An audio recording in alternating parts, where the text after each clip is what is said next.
আসসালামু আলাইকুম। যে যেখানে আছেন ভালো আছেন এবং সুস্থ আছেন ইনশাল্লাহ। আমার প্রিয় মালয়েশিয়া প্রবাসী বাংলাদেশি ভাইরা, আপনারা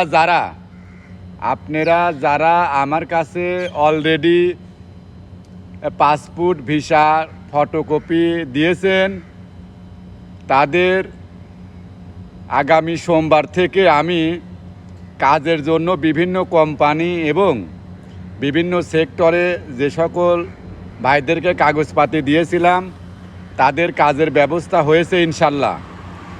তো আরেকটা কথা আপনারা মাথায় রাখবেন, যে সকল ভাইরা আমাকে ক্যামেরাতে ফটো করে কাগজপাতি দিয়েছিলেন, এগুলো রিজেক্ট করেছে।